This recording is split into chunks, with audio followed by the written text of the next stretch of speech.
Invocação do Mal é interessante que agora tá lançando o quarto filme e todos são baseados em casos reais. Isso. Sim. Né? Então, vamos dizer que existem os que são mais fidedignos Sim. com o caso real e outros que, ao meu ver, o cinema ali liberdade. pegou... Isso. Olha lá. No Invocação do Mal 4, né, os elementos que aparecem no filme que são reais é Annabelle, o espelho, aparece o espelho que fica girando lá, aparece um súcubus também, que aconteceu no caso da família Smurl, as entrevistas para jornal e para TV também, a crisma da filha rola, o dia da crisma que ela rola, e nesse dia da crisma também rola o lustre da cozinha Cai na cabeça dela, né? cai no ombro de uma das irmãs. No filme cai na cabeça. Não, mas não tem problema essa cena, não é spoiler. Ah, tá. Então. Tá na história real. Na história real, pelo que eu me lembro, o lustre cai na cabeça da filha. É? É, na casa. A família Smurl o Jack e a Janet Smurl. Elas têm 4 filhas: a Kim, a Dawn, a Shannon e a Karen, que elas são gêmeas. E é uma família, assim, perdeu a casa no furacão Agnes. Sim. E aí, nos anos 70, no começo dos anos 70, se mudaram para uma casa geminada. E nessa casa geminada, de um lado da casa, né? Numa casa, geminadas são aquelas casas que são juntas, né? Pra quem não sabe. Na casa de um lado morou os pais do Jack. E na outra casa, o Jack, a Janet e as filhas. Só que essa casa foi construída em 1896. E já tinha rumores ali de boatos esquisitos, ruídos estranhos, mas nada comprovado. Só que a primeira aparição que eles perceberam ali na casa foi uma mancha de óleo no carpete ali, que não saía por nada. Uma mancha de óleo preto, assim, não saía por nada. Eles lavavam, eles esfregavam e a mancha sempre voltava. Então decidiram ali, vamos trocar o carpete. Trocaram o carpete. E as coisas começaram a acontecer cada vez mais intensas. Eles começaram a ouvir ruídos, batidas na parede, começaram a ver arranhões na parede, que a casa era aquela casa toda de madeira, onde as paredes são de madeira, o chão também é de madeira. Então viam esses arranhões e começaram a se sentir bem acuados, né? E aí, e não parava de acontecer coisa, cada vez acontecia mais coisa. E aí o que acontece? Rola os primeiros relatos, os primeiros eventos acontecem em 1974. Que foi tudo isso que eu falei. Inclusive, incêndios que aconteciam. A TV começava a pegar fogo do nada. Dava curto na TV e pegava fogo. Sem ela estar ligada na tomada. Sem ela estar ligada na tomada. Fogão elétrico ali também pegando fogo. Rádio também dava um curto ali e começava a soltar fumacinha. Isso. E o que acontece? Quando o pai do Jack Smurl compra essa casa geminada, ele faz um check-up geral na casa, justamente para ver se a fiação tava boa, se o encanamento tava bom. E tava tudo bem. Então não era um problema de fiação, né? E aí, de 1975 a 77, as aparições começaram a acontecer. Uma das filhas, a Dawn, ela começou a ver pessoas, assim, flutuando no seu quarto. E ela via recorrentemente, ela tinha essas visões. O Jack ouvia passos lá na casa. Então, cada um ouvia e via uma coisa diferente. Então, por exemplo, a filha viu as pessoas flutuando. O Jack, que era o pai, ouvia passos. A Janet na cozinha, teve uma vez que ela estava na cozinha, ela sentiu um frio bizarro, viu uma criatura assim, com uma forma humanoide, mas meio de fumaça. Essa criatura veio com tudo pra cima dela.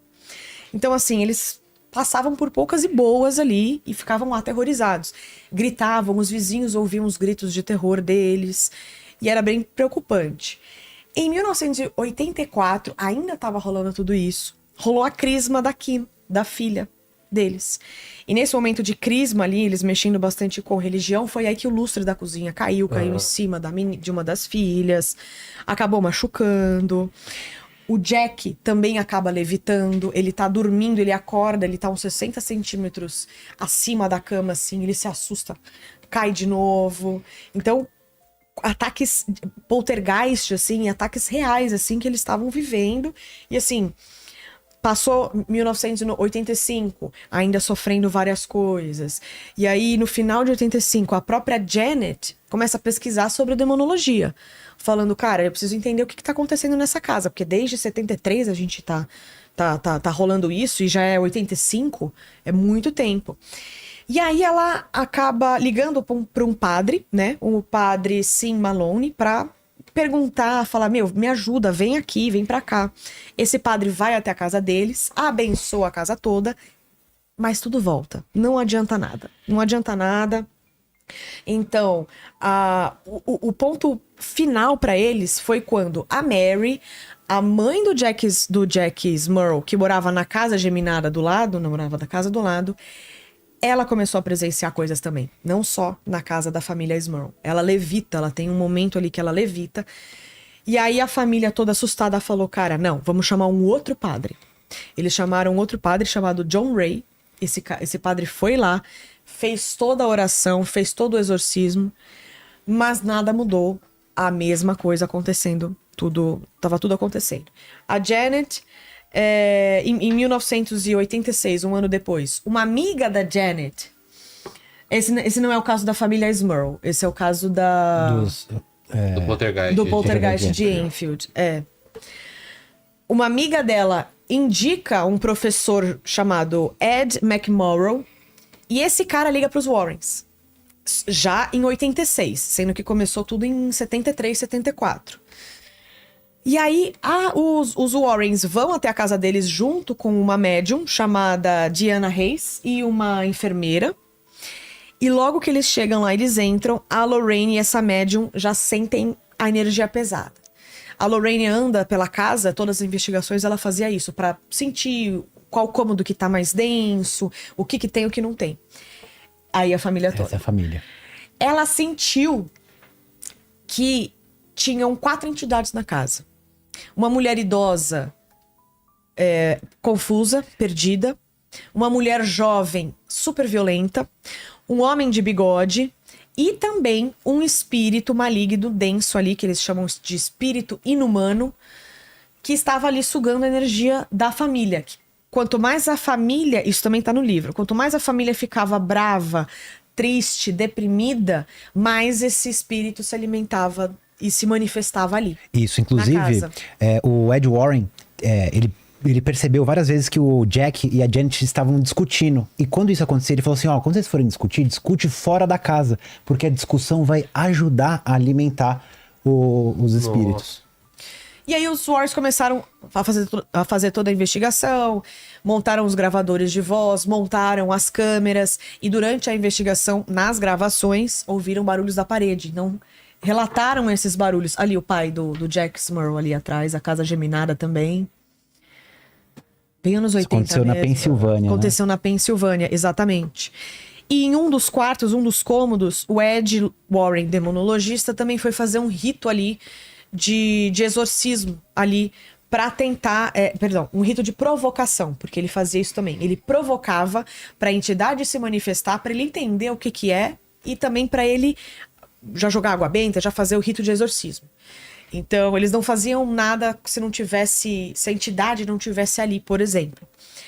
Só que nesse momento que ele tá nessa provocação, ele começa a se sentir estrangulado. E no livro ele fala que ele começa a fazer uma técnica de visualização para proteção. Então ele começa a visualizar o corpo dele emanando uma luz branca brilhante. Isso também é super poderosíssimo. Emanando essa cor branca brilhante. E depois ele visualizou um tubo prata. E visualizou dentro de um tubo prata de proteção. E aí essa sensação de sufocamento foi saindo. E aí ele conseguiu se acalmar. Então ele usou essa técnica de visualização, que ele ensinou para a família Smurl. Ele ensinou todas essas técnicas e falou para a família Smurl: montem um altar gigante e tentem manter a energia de vocês com uma vibração alta, para não atrapalhar, para não voltar, porque senão não vai dar certo. E aí os Warren chamaram o Padre McKenna, que eles sempre chamam para as coisas. É o Frila. O Frila do Padre McKenna. Padre McKenna, e nisso os Warrens dormiram lá na casa dos Smurls, mas quando eles chamaram o Padre McKenna, voltaram para casa. Padre McKenna estava indo para casa dos Smurls, os Warrens também estavam indo, mas o Ed Warren começou a sentir uma dor no peito e cãibra. E como esse era o primeiro caso depois de um ataque cardíaco que o Ed tinha feito, eles decidiram voltar para casa. Então quem foi ali para casa dos Smurls só foi, nessa segunda leva, só foi o Padre McKenna. Padre McKenna fez o primeiro exorcismo, não resolveu nada. Passaram semanas, os Warrens levaram o Padre McKenna de novo para lá. Os Warrens não voltaram na casa, só o Padre McKenna. Segundo exorcismo fizeram na casa, não adiantou nada. Padre McKenna voltou uma terceira vez lá na casa, fez um terceiro exorcismo na casa, e aí o livro de 1980, que é o livro que tem a tradução, que é Ed Lorraine Warren... Demonologista? Duas vidas, alguma coisa assim, várias vidas, alguma coisa assim o livro. Acaba por aí, acaba nesse terceiro exorcismo e o Ed contando que a família ainda sofre. Isso nos anos 80, 90. A família ainda sofria as perturbações e todas essas coisas que estavam físicas na família. Mas antes dessa última vez do Padre McKenna sair, ele deixou um balde de água benta para a família, pediu para a família manter o altar com itens religiosos ali, e não pensar na entidade para não dar valor para ela, não deixar ela se intensificar. Então, sempre que eles sentiam que alguma coisa ia acontecer, todo mundo dá a mão, todo mundo vamos rezar, vamos elevar nossa energia. E durante alguns anos, eles passaram e ficaram ainda com essa perturbação e ficaram nesse momento. Aí, no final dos anos 90, o Ed participou de uma entrevista e o próprio Ed Warren fala que essa é a única fonte que a gente tem, não sabemos se isso é verdade ou não, mas o próprio Ed Warren fala que um cara leu o livro dos Warren, pirou nesse caso, mandou uma cópia para o Vaticano, o Papa da época leu, viu ali, ficou sabendo da história, mandou um exorcista romano ir até a casa dos Smurls, e só com esse exorcismo aí do que o Papa mandou, tudo se resolveu. Mas esse finalzinho só foi uma fonte que o Ed Warren falou. Inclusive, esse caso ficou conhecido como um dos casos que os Warrens não conseguiu resolver. Que justamente eles fizeram... E a família levou TV, a família levou... A NBC foi lá, eles foram em programa de televisão e tá tudo documentado. Tem a Lorraine falando também, tá tudo na mídia. Se vocês pesquisarem aí, vocês acham tudo. E esse é o caso de Invocação do Mal 4, né? Que mostra bem a família no filme. O que é engraçado é que é uma família muito grande, né? É muito grande. Tem um monte de gente em casa. Aí eu fico imaginando, gente, como vocês estão ouvindo espírito com um monte de gente falando? Então, mas essa casa era gigante. Tinha gente falando... As irmãs brigando. Cadê meu secador? Isso. Cadê meu secador? Tinha duas gêmeas também que ficavam brigando. Eu falei, gente, como vocês estão vendo espírito aí, né? Falam que quando a casa é muito cheia, não é assombrada, né? Porque ela... Bastante movimentação.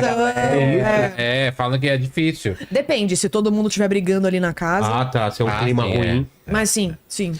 Inclusive, também, as irmãs... chegou um momento, como a Anitta falou, ficaram 10 anos ali na mesma casa sofrendo isso. As irmãs, uma hora começou a acostumar com os espíritos. Fazia brincadeira, lá, o ligeirinho de novo, lá, sabe? Tipo, começou a fazer piada. Já não tinha o que fazer mesmo, vamos fazer piada, né? Começou a acostumar. Os espíritos da casa, né? O Invocação do Mal 2 é sobre o caso de Enfield, né? Do Poltergeist de Enfield. Mas o filme Poltergeist, não? Não. Ah, tá. Não. Cara, então o Poltergeist de Enfield, né, foi o caso que deu origem ao caso Invocação do Mal 2. Então, né, o Invocação do Mal 2, eles se inspiraram no Poltergeist de Enfield. E o que acontece? Em Enfield, né, a Peggy Robertson, que é a mãe, ela era uma mãe solteira, ela tinha 2 filhas, a Margaret e a Janet, e ela ligou pra polícia falando que as filhas estavam relatando barulhos estranhos na casa, objetos se mexendo. Nisso, chamou a atenção da polícia, a polícia foi lá. Nessa primeira visita da polícia lá, o policial já viu uma cadeira se mexer sozinha. Tem no filme isso, né? Isso tem no filme. Ela fala, o que tá acontecendo aqui? A cadeira. Vrum. Policial, bom. Então, o que a gente faz agora? Exato. Essa foto é uma foto real, tá? Ah, é? Inclusive tem vídeo dela falando com a voz do demônio. Ela fala meio assim, Exato. Tem vídeo. E o que acontece, né? Inclusive, gente, esse caso é um caso muito contraditório, por quê? Depois de adulta, né? A Margaret e a Janet, elas chegaram a dar diversas entrevistas falando sobre como foi viver nessa casa. E ela chegou a admitir que 2% do que ela falou, ela exagerou. É aquele quem conta um conto, aumenta um ponto. Então, isso deu brecha para muitas pessoas acharem que era mentira. Porém, existem fatos que aconteceram lá que prova que alguma coisa normal não tava. Por exemplo, no momento que a Janet estava possuída, ela citou o nome de um senhor chamado Billy Wilkins. Que aí, eles descobriram que esse senhor morou na casa em 1966 e ele morreu com 63 anos na poltrona da casa. E aí, pensa que ela tá possuída falando tudo isso, certo? Certo. Posteriormente, o filho do Billy Winskin confirmou tudo. E eles não se conheciam, eles não sabiam nada. E ele falou, meu pai morreu na poltrona. E ele aparecia no filme, né? Aparece e é surreal, bizarro de medo. Isso, ele fica num canto meio escuro, assim, ele é muito bizarro. E o que é legal disso, falando do Bill Wilkins, é que abre um paralelo a falar de objetos assombrados. Sim. Porque muita gente diz que não é um lugar só assombrado, mas tem objeto que é assombrado. O que você gosta? Você gosta dessa correntinha. Se você morrer um dia, você der pra alguém, provavelmente a pessoa vai ver o Vilela ali, ó. Porque fica um pouco de mim lá? É, porque você gosta daquilo, né? Um objeto que você gosta. Aquilo me atrairia. Você fica preso àquilo, apegado àquilo. Eu gosto disso aí, ó. Isso aí é... Meu, é que tem... É que eu não sei vocês, mas... Se vocês têm alguma coisa que vocês são apegados, mas tem muita gente que é apegada a coisa material. Casa é muito isso. Carro, a casa. A galera é apegada à casa, né? E na verdade... Nasci nessa casa, tudo isso. E na verdade eu acredito que esse é o grande mistério da vida. É a gente passar pela vida e no final não se apegar. Porque senão a gente vai morrer e vai ficar, pô, mas e minha conta bancária? Putz, e não sei o quê. Quem vai cuidar de tal coisa? Exato, então isso é um mal pros espíritos. Não só né? objetos, como pessoas, né? Sim. Exato. O Invocação do Mal 3, eu acredito que ele foi o mais fidedigno à história real, tá? Qual que é a história real? A história real começa com um menino de 11 anos que ele foi possuído. O David Glatzel, é o nome dele mesmo. Talvez a gente até encontre foto dele.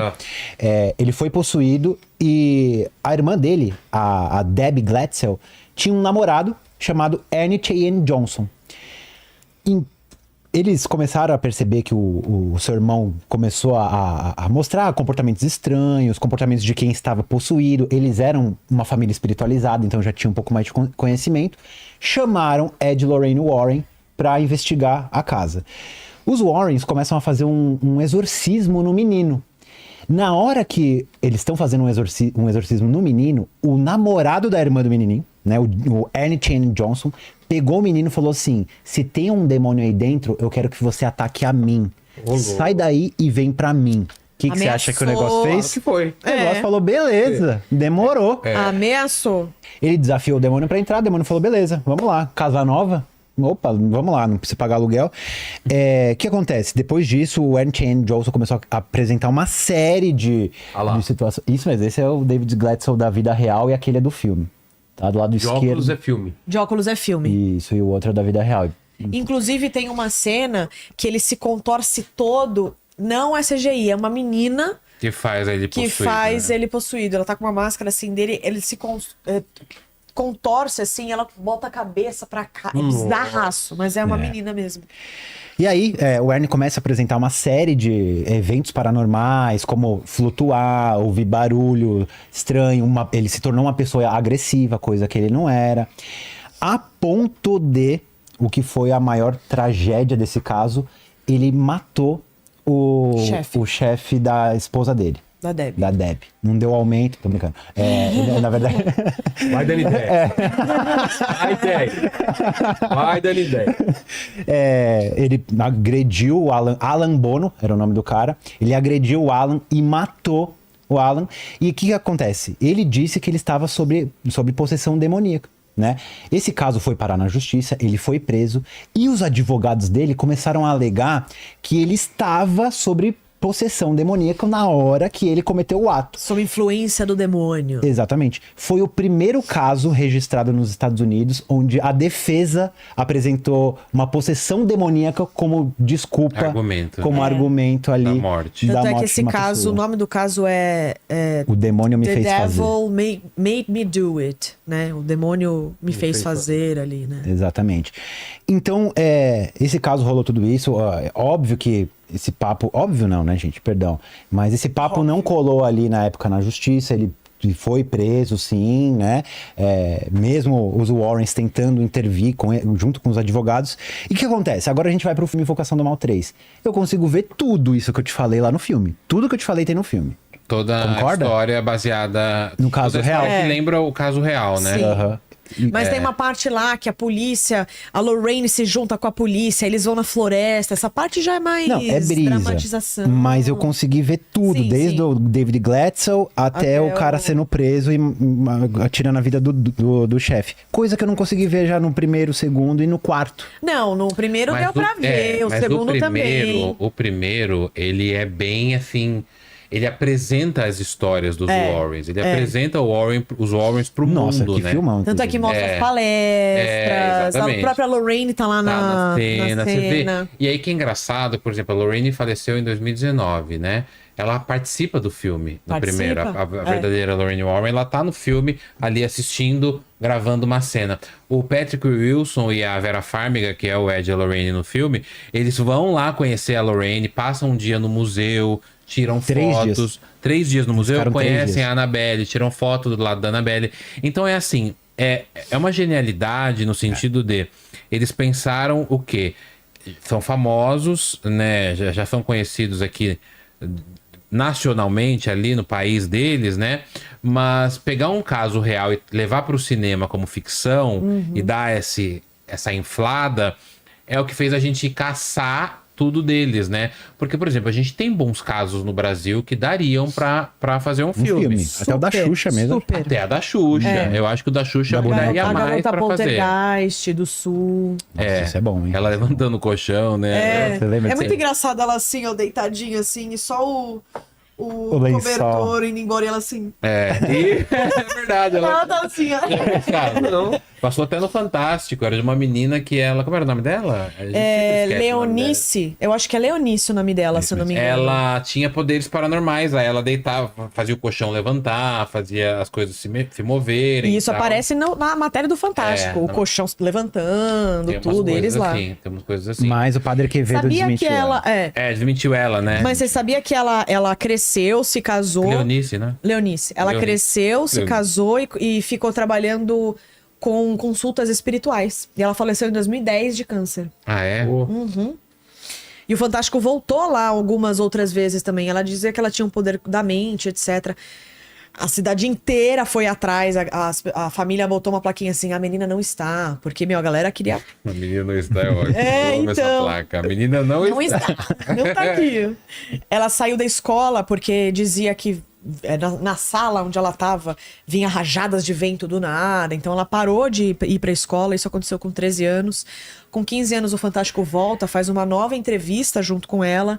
E aí ela conta que ela também psicografava desenhos à noite. Ela mostra uns desenhos que ela fez, bonitos os desenhos dela. E ela fala, não, agora eu ajudo a minha mãe em casa, eu não vou mais pra escola e tal, porque também tinha gente que zoava e tudo. E aí em 2002 foi a última aparição dela, que eles fizeram uma outra matéria com ela. Mas a gente teve